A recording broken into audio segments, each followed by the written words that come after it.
10वीचा result लागलेला आहे आणि 10वीचा रिझल्ट लागल्यानंतर काही बातम्या अशा आल्या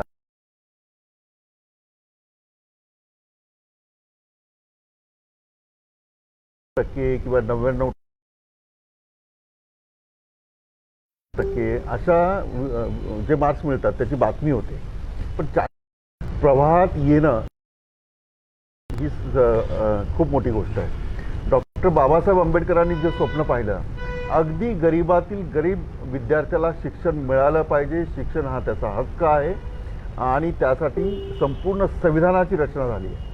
आणि अशातच एक माझ्याकडे गेस्ट आहेत, माझे पाहुणे आहेत माझ्या कार्यक्रमाचे, अरविंद रायबोले. अरविंद नारायण रायबोले, राहणार लोहा तालुक्यातील वऱ्याळी गाव आहे आणि ते DYSP झालेले आहेत, म्हणजे पोलीस उपअधीक्षक अशी, बरोबर आहे, याची परीक्षा पास झालेलं. वय वर्ष 26व्या वर्षी अंगावर वर्दी येणार आहे आणि ते पोलीस अधीक्षक म्हणून काम करणार आहे. आणि जेव्हा एखादा हवालदार, जमादार, PI तुमच्यासमोर येतो, तो तुम्ही साहजिकच तुमची त्यांच्याविषयीची भावना वाढते. तुम्ही त्याला सलाम करता, घाबरता. कायद्याचा धाक असतो आणि कायद्याचा धाक जो आहे तो त्या वर्दीचा असतो. अरविंद यांची ओळख करून देताना मी एवढं सांगेल की अत्यंत साध्या कुटुंबात राहिलेले, सालगडी म्हणून काम करणं किंवा रेती वाहण्याचं काम करणं किंवा कुठेही छोटंसं काम करणं, असं करता करता MPSCची एक्झाम ते पास झाले आणि ते आता पोलीस अधिकारी झालेले आहेत. खूप खूप स्वागत. मला गप्पा मारायला आवडतील आणि महाराष्ट्रालाही जाणून घ्यायला आवडेल. खरं तर जे गरीब कुटुंबात येतात तर त्यांच्यापुढे एक तर विजन नसतं, कारण घरी कोण शिकलेलं नसतं आणि शिक्षण हे खूप महत्त्वाचं आहे. हे आंबेडकरांनी म्हटलं होतं, शिक्षण हे वाघिणीचं दूध आहे, अशी एक व्याख्या त्यांनी केली होती. तर शिकावं, आपण सालगडी काम, म्हणजे वडील जे आहेत ते सालगडी काम करतायत, आपण शिकलं पाहिजे, हे कधी कळलं? म्हणजे तुम्हाला समजण्याचं वय काय होतं? एकंदरीत माझी पार्श्वभूमी, जसं तुम्ही सांगितलं, ग्रामीण पार्श्वभूमी आहे आणि घरीसुद्धा काही शिक्षणाची पार्श्वभूमी नाही. आई वडील पूर्ण अशिक्षित आहेत.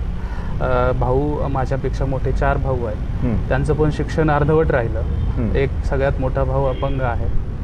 म्हणजे एकंदरीत सर्व कुटुंब हे अत्यंत शब्दशः ज्याला 18 विश्व दारिद्र्य म्हणता येईल अशा प्रकारचं हे कुटुंब माझं आहे. आणि या कुटुंबामध्ये शिकावं किंवा काय याबद्दल फारशी उत्साह. वडील शिकलेत की नाही? नाही, काही शिकले नाही, पहिलीत पण नाही गेले. आणि आईला ऍक्च्युली मी गमतीनं म्हणतो, आई मी आता कोणत्या पदावर आहे हे उच्चारता सुद्धा येत नाही तिला. अरे, अशा परिस्थितीमधलं मी आहे. मग जसं शाळेत टाकलं, जिल्हा परिषदेच्या शाळेमध्ये शिकलो, पहिलीला टाकलं. मग इथे काय वडील किंवा आई विशेष लक्ष देण्याचा प्रश्नच नव्हता. जसं एखाद्या रोडच्या साईडला एखादं झाड वाढत जातं तसं आमची 10वी पर्यंतची वाटचाल होती. 10वी पर्यंत मी माझ्या गावातच शिकलेलो आहे. माझ्या गावामध्ये 10वीला असताना माझे आई वडील वीटभट्टीच्या कामाला गेले होते, आई वडील आणि भाऊ. तर मी आणि माझा दुसरा एक भाऊ स्वतः स्वयंपाक बनवून वगैरे आम्ही शाळेला जायचो आणि त्यामध्ये 10वी मी पास झालो. आमच्या गावामध्ये, आमच्या शाळेमध्ये मी पहिला आलो होतो. तर अशा वेळी मला असं वाटलं की मी पण सुद्धा थोडं कुटुंबाला हातभार लावू शकतो. 10वीला असताना? 10वीला असताना. अच्छा. पण जेव्हा तुम्हाला शाळेत टाकलं तेव्हा म्हणजे तुम्हाला आठवतं का ते मी 5वीला होतो, 6वीला होतो, 7वी, ते आठवतं तुम्हाला? नक्कीच आठवतं. मग त्यावेळेला काय मनात काय होतं की रुटीन चाललंय बाबा शाळेत जे आहे आता डोक्यामध्ये हे होतं आई वडिलांच्याही आणि माझ्याही की मोठा माणूस व्हायचा. तर मोठा माणूस व्हायचं कधी तुम्हाला वाटलं की मोठा माणूस व्हायचं कधी वाटलं? येस, हा खूप महत्त्वाचा प्रश्न आहे. मोठा माणूस व्हायचं याच्यासाठीची जी प्रतिमा लागते समोर, ती प्रतिमा डॉक्टर बाबासाहेब आंबेडकरांच्या रूपाने घरामध्ये होते. वामनदादा कर्डकांच्या गीतांमधून डॉक्टर बाबासाहेब आंबेडकर रोजच भेटायचे. आणि जेव्हा मी 4थीला होतो तेव्हा माझ्या शिक्षिकेनं माझ्या वडिलांना सांगितलं होतं की तुमचा मुलगा चुणचुणीत आहे, हुशार आहे आणि त्याच्याकडे विशेष लक्ष द्या. शिक्षिकेनं सांगेपर्यंतच वडिलांच्या लक्षात राहिलं. पण त्यानंतर ते त्यांच्या रोजच्या कामाला वळले. बाबासाहेबांच्या प्रेरणेनं मी कुठेतरी मनात होतं की मोठा माणूस व्हायचं. अगदी बाबासाहेबांची तुलना म्हणून नाही, पण त्यांच्या मार्गाने जाण्याचं मी ठरवलं होतं अगदी लहानपणीच.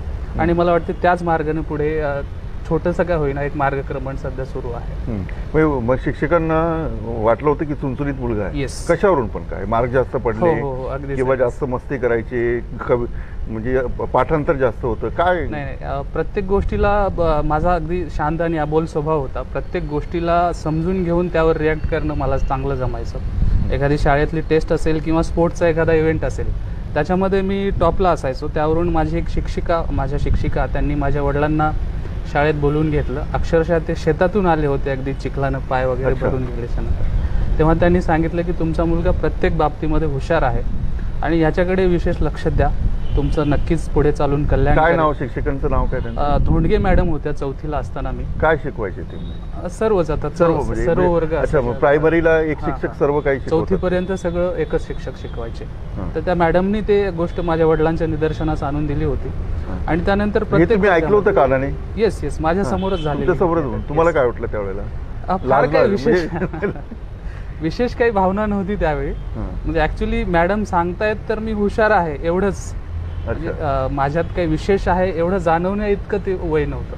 हां.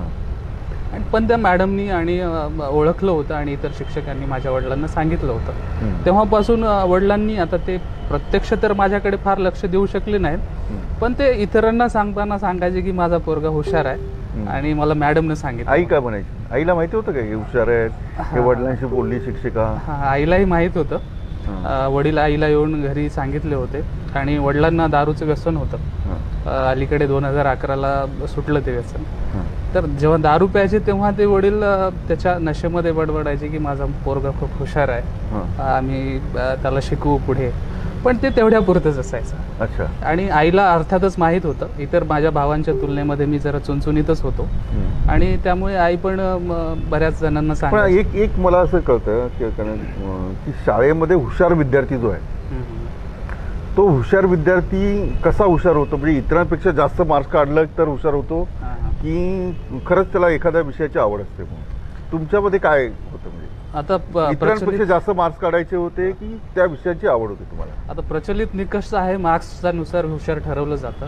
हां. पण मी शाळेतल्या एखाद्या विषयातल्या मार्क्समध्ये तर मी अव्वल होतोच, पण त्याच्यासोबत खेळामध्ये पण चांगली गती होती आणि एकंदरीत सिन्सिअर असणं अच्छा. आणि त्या दृष्टीनं अभ्यास करणं ह्या गोष्टी होत्या. त्यावरून मला तिथे जज केलं गेलं की हुशार आहे मुलगा. पण एकंदरीत आताची जर परिस्थिती बघितली तर हुशार असणं म्हणजे वर्सटाईल असणं, अष्टपैलू असणं आणि अभ्यासासोबत इतर गोष्टीमध्येही गती असणं आणि आजूबाजूचं पर्यावरण समजून घेण्याची आकलन शक्ती चांगलं असणं, याला आपण MPSCची एक्झाम द्यायची, UPSC एक्झाम, हे कधी आलं तुमच्या डोक्यात? म्हणजे हां, मी 10वी नंतर जरा घरच्यांना हातभार लावावं म्हणून मी थोडंसं कामाकडे वळलो, इतर गोष्टींकडे. म्हणजे 11वीचं वर्ष सहसा सिरियसली घेतलं जात नाही ग्रामीण भागामध्ये. मी जरा जास्तच लाईटली घेतलं आणि 11वीच्या वर्षामध्ये मी कामाला गेलो. माझा भाऊ मंदिराच्या कामावर मिस्त्री म्हणून काम करायचा, त्याच्या हाताखाली मी काम केलेलं आणि हे रोडचे कॉन्क्रीटचे रोड असतात, सिमेंट रोड, त्याच्यावर पण मी मजूर म्हणून काम केलेलं. पुण्याला शिवाजीनगरला ऑयस्टर अँड पर्ल्स हॉस्पिटल आहे, तिथं मी मजूर म्हणून काम केलं. म्हणजे जे गौंडी काम करतात ते गौंडी काम. किती पैसे मिळायचे? तर 150 रुपये रोज मिळायचा मला. 150 रुपये रोजावर मी काम करायचो आणि वेल्डिंगचं काम पण केलेलं आहे मी हैदराबादला एका मी कंपनीमध्ये. तुम्हाला थांबवतो अरविंद. 150 रुपये जेव्हा तुमच्या हातात मिळायचे त्यावेळेला तुम्हाला असं वाटायचं का ही गौंडी काम करतोय मी? काय फिलिंग होत्या त्यावेळेला? येस, अर्थातच एक कुठेतरी पैसे वाटायचं. मिळाले, ते 150 रुपये मिळाल्यावर तुमची काय प्रतिक्रिया असते? आता पैशांचं कसं असतं, ॲडोलेसंट एजमध्ये पैसे हातात मिळाल्याच्या नंतर बऱ्याचशा गोष्टी इतर सुचतात ज्या की थोड्याशा फिल्मी असतात आणि काही व्यसनाधीनतेकडे पण झुकलं जातं माणूस. तो मी पण थोडा बहुत प्रमाणामध्ये माझ्या मित्रांच्या सोबतीमुळे त्या बाजूला जायचा प्रयत्न होता. म्हणजे अगदी मी फेसबुकवर पोस्ट टाकली की माझ्या डोक्यामध्ये एक होतं की जर झालं तर चांगला माणूस व्हायचं, नाही तर खूपच वाईट माणूस व्हायचं, ज्याला की आपण डॉन म्हणू. अरे हो. अशा पद्धतीची माझी मानसिकता होती. मग गावामध्ये मारामारी पण करायची. मग पैसे जेव्हा हातात यायचं तेव्हा त्यातला खूप कमी हिस्सा मी घरी द्यायचा. म्हणजे एकंदरीत ते चुकीच्या मार्गाला मी जात होतो. पण अशाही परिस्थितीमध्ये कुठेतरी एक जाणीव होती की चूक होत आहे, ह्या गोष्टीची जाणीव होती. Yes. चूक होत आहे या गोष्टीची जाणीव होती आणि माझी क्षमता आहे एखादी गोष्ट करण्याची. कारण मला वृत्तपत्र वाचण्याची आवड होती पूर्वीपासून. अच्छा. त्याच्यामध्ये सम्राट पेपर जो यायचा त्याच्यावर बाबासाहेबांचं चरित्र यायचं, महात्मा ज्योतिबा फुल्यांचं, आणि या सामाजिक गोष्टींकडे माझा ओढा होता. त्यामुळे मला असं वाटायचं की बाबासाहेबांचं आपण नाव घेतोय तर मग बाबासाहेबांसारखं शिकलं पाहिजे, म्हणजे भलेही त्या स्टेजला जाता आलं नाही तरी शिकलं पाहिजे, ही गोष्ट मला वाटायची. आणि मंदिराच्या कामावर असताना मी स्पर्धा परीक्षेच्या संदर्भात एक मासिक रद्दीमध्ये पडलेलं ते मी बघितलं होतं. आणि त्याच्यानंतर मला असं कळालं की एक स्पर्धा परीक्षा नावाचा काहीतरी प्रकार असतो, MPSC असते, UPSC असते, आणि त्याच्यामध्ये अभ्यास केल्याच्या नंतर आपल्याला पोस्ट भेटते, त्याच्यात कुठलाही पैसा लागत नाही. त्यावेळी अशा धारणा होत्या की एखादी नोकरी मिळवायची असेल तर खूप सारा पैसा लागतो वगैरे, अशा ह्या धारणा होत्या. पण त्यावेळी ते तिथल्या यशस्वीतांचं मनोगत वाचल्याच्या नंतर लक्षात आलं की असा कुठलाही प्रकार इकडे चालत नाही आणि असा काहीतरी प्रकार आहे जे की तुम्हाला अधिकारी पद मिळवून देऊ शकतो. त्याच्यानंतर मी ते पुस्तक सापडले ते तुमचं टर्निंग पॉईंट. येस, MPSC अर्थातच. म्हणजे तुम्ही जे म्हणताय की मी व्यसनाकडे तुम्ही थोडेसे गेला होतात आणि जो दिवसाचा मजुरीचा पैसा आहे तो कमी घरी देत होता आणि जास्त बाहेर उडवत होता, तर तो तुमचा टर्निंग पॉईंट आहे. ते कुठे सापडलं पुस्तक तुम्हाला, कुठे ते? मी नगर जिल्ह्यामध्ये एक उमरी बाळापूर म्हणून गाव आहे संगमनेर तालुक्यामध्ये, तिथे कामाला होतो मजूर म्हणूनच मंदिराच्या कामावर. ते माल वगैरे कालणं, सिमेंट कॉन्क्रीट कालवून मिस्त्रीच्या हाताखाली देणं. तर रात्री आम्हाला राहण्यासाठी एक रूम दिलेली होती. मला वाटते त्या ठिकाणी कोणीतरी पूर्वी अभ्यास केला असेल, तर त्या ठिकाणी बरीचशी रद्दी होती. त्याच्यामध्ये मला वृत्तपत्र वाचायची सवय असल्यामुळे ती रद्दी चालत असताना मला ते स्टडी सर्कलचं एक मासिक होतं स्पर्धा परीक्षेच्या संदर्भात, ते तिथे सापडलं. इतर जण माझ्यासोबतचे पत्ते खेळणं वगैरे अशा गोष्टी जेव्हा करायचे तेव्हा मी थोडंसं ते मला जर ते आवडल्यामुळे ते वाचत बसायचं. त्यामुळे एक टर्निंग पॉईंट जसं तुम्ही म्हणतात की हे एक स्पर्धा परीक्षा काहीतरी असते आणि इथं आपण करू शकतो. 10वीला चांगले मार्क्स होते पण वाईट संगतीने किंवा एकंदरीत पर्यावरणामुळे मी चुकीच्या मार्गाला गेलो होतो किंवा परिस्थितीमुळेच म्हणा. घरी कर्ज होतं, कर्जाचा डोंगर होता, बऱ्याचशा आर्थिक विवंचना होत्या. त्यामुळे शिक्षणामध्ये जे रस निर्माण होत असतो की घरचं सगळं ठीक आहे, त्याच्यानंतर शिक्षण घेण्यासाठी एक प्रायोरिटी आपली असते, ती प्रायोरिटी माझी ती नव्हती. पण जेव्हा मला वाटलं की नाही आपणही काहीतरी करू शकतो, पण ते स्पष्ट नव्हतं नेमकं काय करायचं. ते मासिक सापडल्याच्या नंतर मला वाटलं की स्पर्धा परीक्षा. पुढे काय केलं तुम्ही? मी 10वीला मासिक सापडणं पण पुढे शेवटी तुम्ही केल्याशिवाय होत नाही. हो, अगदीच. 10वी नंतर मी सायन्स घेतलं होतं, पण मला ते फारसं काही रुचलं नाही किंवा आवडलं नाही किंवा जमलंच नाही ते. त्यामुळे मी पूर्ण ड्रॉपआउट झालो 1 वर्ष शिक्षणापासून. आणि परिस्थिती तर होतीच. पण जेव्हा ते मासिक सापडलं आणि तिथं असं लक्षात आलं माझ्या की आर्ट्समध्ये थोडासा वाव आहे MPSCला जाण्यासाठी. मग जेव्हा 12वीला परत मी रिॲडमिशन घेतलं त्यावेळी मी आर्ट्समध्ये गेलो, सायन्सचं आर्ट्समध्ये गेलो आणि 12वीच्या वर्षामध्ये खूप चांगला अभ्यास केला. एकंदरीत म्हणजे असं कॉलेजची कुठलीही परीक्षा नव्हती ज्याच्यामध्ये मी पहिला नव्हतो, म्हणजे अगदी चाचण्यांपासून वार्षिक परीक्षेमध्ये. हो, कारण ती ग्रास्पिंग पॉवर आणि ते सगळं होतंच, फक्त दिशा चुकली होती. मग ठरवून खूप चांगला अभ्यास केला आणि 12वीला सुद्धा मी माझ्या कॉलेजमध्ये पहिला आलो होतो. त्याच्यानंतर मी माझ्या शिक्षकांना भेटलो ज्यांनी अगोदर MPSCचा इंटरव्ह्यू दिलेला होता. त्यांना भेटलो आणि त्यांच्याशी चर्चा केली की मला MPSC करायची आहे. ॲक्च्युली MPSCमध्ये PSI किंवा STI होणं हे माझ्यासाठी म्हणजे मोठी गोष्ट होती. अगदी माझ्या खानदानामध्ये किंवा माझ्या आजूबाजूलाही कोणी एखादा नोकरीवाला नव्हता. पण मला असं वाटलं की होऊ शकतो आपण, म्हणजे 12वीला चांगले मार्क्स आहेत, 10वीला चांगले मार्क्स आहेत. मग माझ्या शिक्षकांनी त्याच्यामध्ये गजानन जामगे नावाचे आमचे कॉलेजचे शिक्षक होते. बाजूला एक ग्रॅज्युएशनला असताना सुद्धा मी एका शिक्षकांकडे जायचो, देवीदास बालाघाटे. त्यांनी इंटरव्ह्यू दिला होता MPSCचा. त्यांनी MPSC काय असते त्याचं गाईड, म्हणजे कशा पद्धतीनं ती परीक्षा होते त्याचं पूर्ण स्वरूप मला समजावून सांगितलं होतं. आणि बरेचसे विषय कॉमन होते, जसं इतिहास आहे, अर्थशास्त्र आहे, म्हणजे किमान तोंड ओळख होती. त्यामुळे मला वाटलं की नाही मी हे करू शकतो. आणि अगदी परिस्थिती बिकट होती. अगदी नांदेडला सुद्धा रूम करून राहण्या इतपत माझी कॅपॅसिटी नव्हती. मी नांदेडच्या ऐवजी लोह्यालाच ॲडमिशन घेतलं. गावावरून लोह्याला ऑटोनं किंवा सायकलनं अपडाऊन करायचो. आणि मग ग्रॅज्युएशनच्या 3 वर्षाच्या दरम्यान मी खूप चांगलं MPSC माझ्या कॉलेजच्या अभ्यासासोबत MPSCचा जो काही सिलेबस आहे त्याच्यासोबत जे काही प्रिव्हियस इयरच्या क्वेश्चन पेपर आहेत ह्या गोष्टी मी चांगल्या ॲनालिसिस केल्या. त्यामुळे मला ग्रॅज्युएशनच्या नंतर MPSCचा प्रत्यक्ष अभ्यास सुरू करायला जेव्हा मी आलो तेव्हा सोपं गेलं. कारण मी ही तो जो मासिक सापडलं होतं त्याच्यापासूनची जी इनडायरेक्टली तयारी पण ते मासिक आहे तुमच्याकडे आता?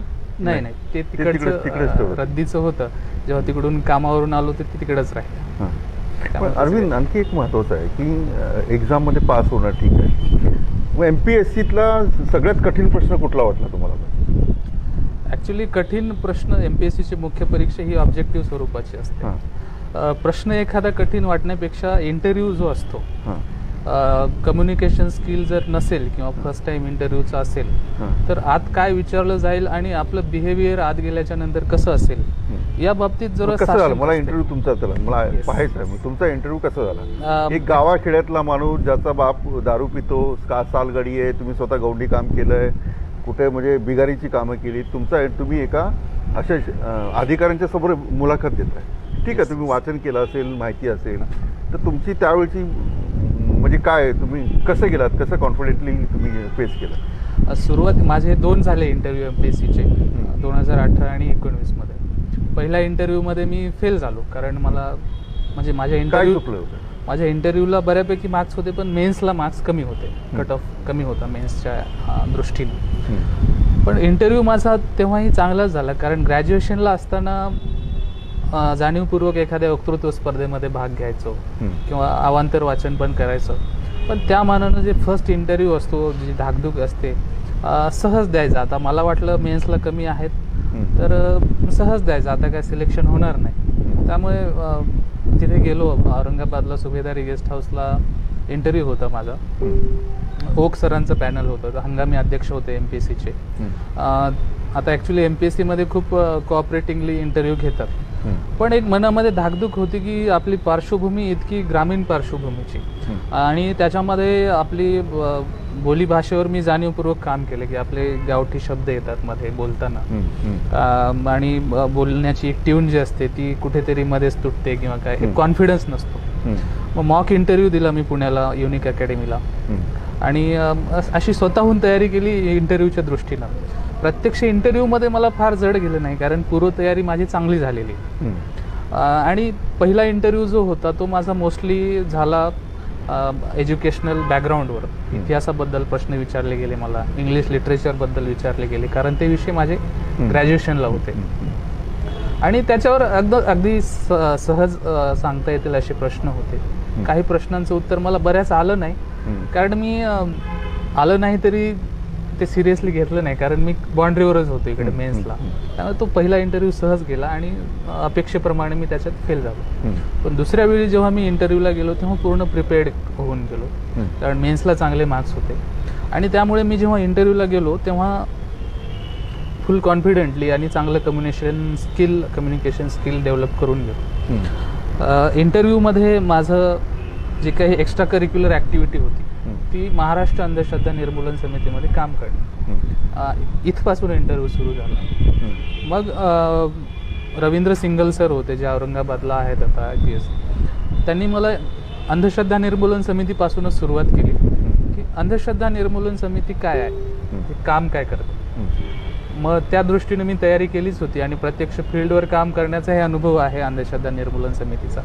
तर त्या दृष्टीनं मी सांगितलं की समाजामध्ये विज्ञानवादी विचार पसरवण्यासाठी एक संस्थात्मक चळवळ म्हणून अंधश्रद्धा निर्मूलन समिती काम करते. मग त्या अनुषंगाने जो 2013चा कायदा आहे तो विचारला गेला, प्लस नरेंद्र दाभोळकरांचं जे व्यक्तिमत्व आहे त्याच्याबद्दल बरेचसे प्रश्न विचारले गेले किंवा मला शेवटी असा प्रश्न विचारला इंटरव्ह्यूच्या शेवटी की तुम्ही अंधश्रद्धा निर्मूलन समितीमध्ये का गेलात, म्हणजे तुम्हाला काही मोटिवेशन भेटली कुठून की एखादा मित्र सोबत जातो अनिसमध्ये म्हणून तुम्ही जातात.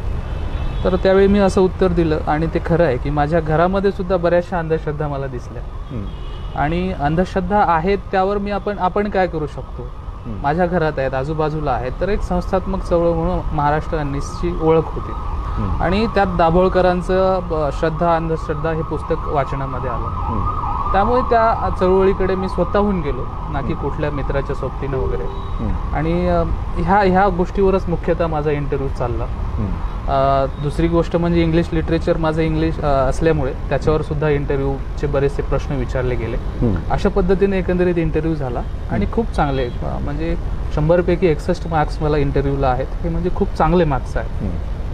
ही पहिली बातमी, पास झाल्याची बातमी तुम्ही कुणाला सांगितली, कशी कळली तुम्हाला? मी कंधारला होतो, पाहुण्यांच्या घरी गेलो. रिझल्ट येणार माहिती होतं की या तारखेला रिझल्ट येणार आहे? रिझल्ट येईल एक आठवड्यामध्ये असा अंदाज होता. कोणत्या तारखेला येईल याची काही माहिती नव्हती. मी मित्रांना आणि पाहुण्यांना भेटायला गेलो होतो.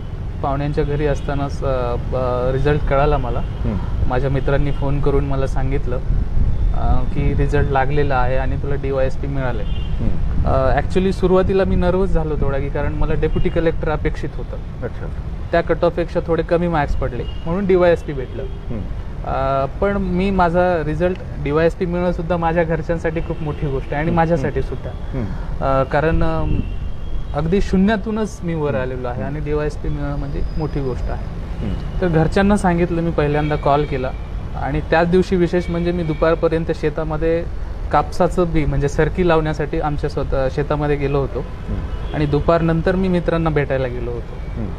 मग दिवसभर घरचे सगळे शेतामध्ये होते आणि जेव्हा ते सायंकाळी आले थकून मागून, तेव्हा घरी कॉल केला मी कंधारहून आणि सांगितलं की मला पोस्ट मिळाली आणि DYSP झालं. ॲक्च्युली तो आनंद आणि तो म्हणजे काय करावं आणि काय नाही अशा पद्धतीचा तो म्हणजे आनंद होता. म्हणजे आईची तिला काय कळलं? म्हणजे तुम्ही तर आता म्हटलं की तिला हे उच्चार पण नाही येत नाही. आईला, हो, ॲक्च्युली आईला मी सांगितलं वैयक्तिक जाऊन, म्हणजे फोनवर मी जे काय बोललो तिला एवढं कळालं की कोणीतरी मोठा साहेब झाला. पण घरी जाऊन जेव्हा मी सांगितलं समजून की असं असं पोलीस डिपार्टमेंटमध्ये असं एक पद असतंय, PSI, PI, त्याच्यानंतर DYSP, त्याच्यानंतर SP, हे सगळं मी घरी जाऊन सांगितलं आणि त्याच्यानंतर आईला समजलं की पोलिसामधला मोठा अधिकारी झाला. आणि आईची रिॲक्शन अशी होती, अक्षरशः तिच्या डोळ्यामध्ये आनंदाश्रू होते. कारण तिचा जे सगळा संघर्ष आहे, आई वडील दोघेही मजुरी करायचे, वडील सालगडी आणि आई त्यांच्यासोबत जे काम लागेल ते. वडील दारू प्यायचे आणि दिवसभर मेहनत करून सायंकाळी दारू प्यायचे, त्यांचा तो थकवा निघून जाण्यासाठी. आणि आई त्यांच्यासोबत मजुरी करून सायंकाळी तिला सुखाची भाकर नव्हती, आमच्या सगळ्या भावंडांना खाऊ घालून अक्षरशः रात्री जागून काढल्यात. सगळ्या गोष्टी आहेत आता त्या सगळं चित्र तिच्या डोळ्यासमोरून तरळून गेलं आणि अक्षरशः तिच्या डोळ्यातून अश्रू आले. आणखी एक महत्त्वाचं आहे की जेव्हा पास होणं ठीक आहे, मग एखादं टार्गेट अचीव करणं ठीक आहे, पण ते मेंटेन करणं हे किती आव्हानात्मक वाटतं. इथून पुढे तुम्ही DYSP झालात, होऊ शकतं की तुम्ही डेप्युटी कलेक्टर व्हाल किंवा आणखी काही एक्झाम वगैरे द्याल तुम्ही, पण हे किती कठीण, आजच्या बदलत्या युगामध्ये हे किती कठीण वाटतं? बदलत्या युगानुसार अपडेट होत जाणं हे अत्यंत आवश्यक आहे. कुठेही स्टॅग्नेशन होता कामा नये, की आपण कुठेही स्पर्धेच्या किंवा या क्षेत्राच्या कुठल्याही क्षेत्राच्या मध्ये आपण अपडेट न होण्यामुळे मागे पडता कामा नये. आव्हानं तर आता सर्व्हिसमध्ये असल्यानंतर पोलीस डिपार्टमेंटची वेगळी आव्हानं आहेत. ती आव्हानं तर पार करण्यासाठी ती मानसिकता तयार करणं आवश्यकच आहे. कोणतेही आव्हान असेल तर त्याच्यामध्ये पार करावंच लागेल. आणि बरेचसे जे सॉफ्ट स्किल आहेत पोलीस डिपार्टमेंटमध्ये असताना जे प्रशिक्षण भेटेल त्याच्यासोबत स्वतःहून बरेचसे सॉफ्ट स्किल डेव्हलप करावे लागतील आणि ते करेलच मी, त्याच्यात काही वादच नाही. माझे 2 प्रश्न आहेत. येस. हे सगळं मी इंट्रोडक्शन करताना मी म्हटलं की शिक्षण हे भागिनीचं दूध आहे आणि आंबेडकरांचा जे स्वप्न आहे ते तुम्ही पूर्ण केलं. याच्यामध्ये तुम्हाला या सगळ्या प्रोसेसमध्ये तुम्ही अनेक लिटरेचर वाचलं असेल, अनेक पैलू तुम्हाला कळले असतील. याच्यामध्ये खरं म्हणजे मी आंबेडकरांचं नाव, मी पत्रकार आहे, मी कुणाचं नाव नाही घेऊ शकत. तुम्हाला कोण आदर्श वाटतं आणि त्या आदर्शामुळे इथपर्यंत तुम्ही पोहोचलात? आई वडील आहेत, शिक्षक आहे किंवा तुम्ही पोलीस डिपार्टमेंटची MPSCचं हे असेल, कोण वाटतं तुम्हाला आदर्श? ॲक्च्युली या सगळ्यामध्ये मी बऱ्याच ठिकाणी मला विचारण्यात आलं की तुमची सगळ्यात मोठी प्रेरणा, जसं तुम्ही विचारलं कोण आहे, तर मी प्रत्येक ठिकाणी हे सांगतो की माझी सगळ्यात मोठी प्रेरणा ही डॉक्टर बाबासाहेब आंबेडकर आहे. अक्षरशः त्यांचा जो संघर्ष मग आहे. तुम्हाला आंबेडकर कळले कधी, मला सांग. ठीक आहे, आंबेडकर एखाद्याला आदर्श म्हणून सांगणं ठीक आहे, पण ते कळावं लागतं. हो, अगदी बरोबर. आणि ते इम्प्लिमेंट करावं लागतं. अगदी बरोबर. आंबेडकर हे वामनदादांच्या गीतांतून किंवा म्हणजे गीतांची तुम्हाला आवड आहे, हो, कवितांची? हो. आवड असण्यापेक्षा ते ऑटोमॅटिकली वामनदादा कर्डकांची गीतं कानावर पडायची आणि त्यामुळे ते गीतांमधून बाबासाहेबांचा परिचय कुठे होताच. पण रेडिओवर, टीव्हीवर, रेडिओवर, घरामध्ये, सगळी घरामध्ये. Yes. कसं घरामध्ये? कारण घरामध्ये जेव्हा कॅसेट यायचे, म्हणजे किंवा नागपूरला जाणे किंवा इतर ठिकाणी घरचे जायचे किंवा आजूबाजूचे लोक जायचे किंवा जयंतीचा कार्यक्रम असेल, भीम जयंतीचा, तर हे सगळे गोष्टी कानावर पडायच्या. म्हणजे इथे बाबासाहेब समजले नव्हते, फक्त परिचय होता बाबासाहेबांशी कानावर गोष्टी पडल्यामुळे. जेव्हा मी थोडंसं शिक्षणापासून ड्रॉपआउट झालो होतो त्यावेळी मला सम्राट पेपर वाचण्याची थोडीशी सवय लागली. सम्राट न्यूजपेपर जो आहे, त्यावेळी बाबासाहेबांचं खरं काय विजन होतं, त्यांची काय मेहनत होती खरोखर ती समजायला लागली. आणि जेव्हा मी 12वी पास आउट होऊन ग्रॅज्युएशनला आलो तेव्हा मी अवांतर वाचन प्रचंड केलं, खूप वाचलो. त्याच्यामध्ये सगळ्यात पहिलं धनंजय कीर लिखित डॉक्टर बाबासाहेब आंबेडकरांचं चरित्र मी वाचलं. महात्मा फुले समग्र वाङ्मय हळूहळू वाचलं भागांमध्ये. आणि यामध्ये बाबासाहेब ह्या अँगलने समजले. त्याच्यापूर्वी मला बाबासाहेबांबद्दल असं वाटायचं की बाबासाहेबांनी सांगितलंय शिका, संघटित व्हा, संघर्ष करा. मग थोडंसं रॅडिकल होण्याकडे वाटचाल होती.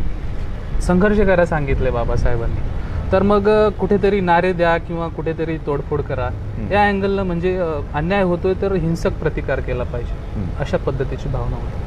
पण जसं बाबासाहेब वाचत गेलो, बाबासाहेब समजून घेत गेलो वेगवेगळ्या माध्यमातून, तेव्हा असं लक्षात आलं की बाबासाहेबांनी जे संविधान दिलेलं आहे त्या संविधानिक मार्गाने आपल्याला मार्गक्रमण करायचं आहे.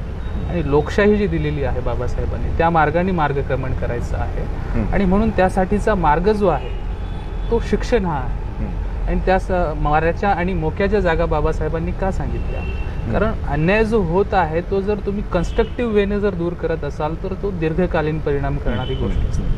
म्हणून MPSCचा अभ्यास करत असताना सुद्धा जेव्हा जेव्हा मी थोडंसं डिमोटिवेट जेव्हा व्हायचो मी, तेव्हा बाबासाहेबांचं काहीतरी एखादं पुस्तक वाचायचं किंवा बाबासाहेबांबद्दल बाबासाहेबांचे संविधान सभेमधले भाषणं ऐकायचो, वाचायचो, महात्मा फुल्यांचं चरित्र वाचायचो, छत्रपती शिवाजी महाराजांचं वाचायचो. म्हणजे एकंदरीत हा जो प्रवाह आहे हा प्रवाह माझ्यासाठी सगळ्यात मोठी प्रेरणा म्हणून काम केलेला आहे.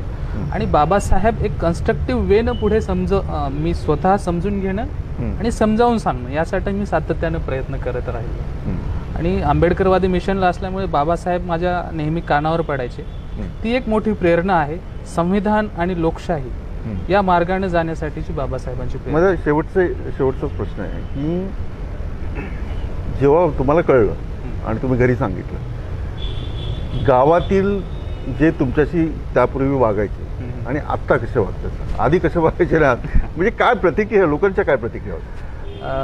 ॲक्च्युली गौंडी काम करतं हे गावाला माहिती असणार, गावकऱ्यांना माहित होतं की कामं करतात. आणि मी गौंडी काम करत असताना वगैरे थोडीशी मारामारी आणि बाकी गोष्टी मारामारी पण केली? हो, अगदीच मारामारी पण केलेली आहे.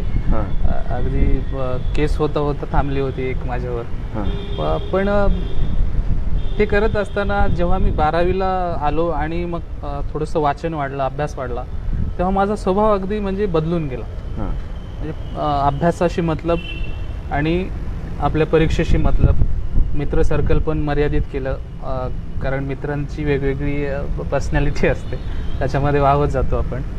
मित्र सर्कल मर्यादित केलं आणि त्याच्यानंतर जो 12वीला अभ्यास केला आणि 12वीमध्ये तालुक्यामध्ये, म्हणजे कॉलेज तालुक्याच्या प्लेसचं कॉलेज असल्यामुळे मी तालुक्यावर पहिला आलो.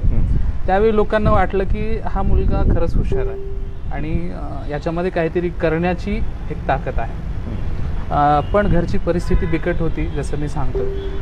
त्यामुळे लोकांचा, बऱ्याच जणांचा मला सल्ला असायचा की एखादी छोटी पोलीस डिपार्टमेंटमध्ये कॉन्स्टेबल किंवा ग्रामसेवक तलाठीची परीक्षा बघावी, त्याचा अभ्यास करावा. पण मला वाटायचं नाही, माझ्याकडे क्षमता आहे, मी करेल. आणि बऱ्याच जणांनी या प्रवासामध्ये मला म्हटले की कशाला उगाच उंटाचा मुक्का घ्यायला जायचं, आपल्या अच्छा, उंटाचा मुक्का घ्यायला म्हणजे आपल्या याच्यानुसार राहायचं, कुवतीपेक्षा जास्त करतोय असं ते म्हणाले. स्वप्न फार मोठं झालं ते, एखादा क्लास 1 अधिकारी होणं वगैरे. पण त्यांना मी अगदी शांतपणे उत्तर द्यायचो की नाही ठीक आहे मी करेल. जर समोरून एखादा माणूस म्हणला तू ग्रामसेवकची परीक्षा दे म्हणलं, मी म्हणायचो ठीक आहे देतो.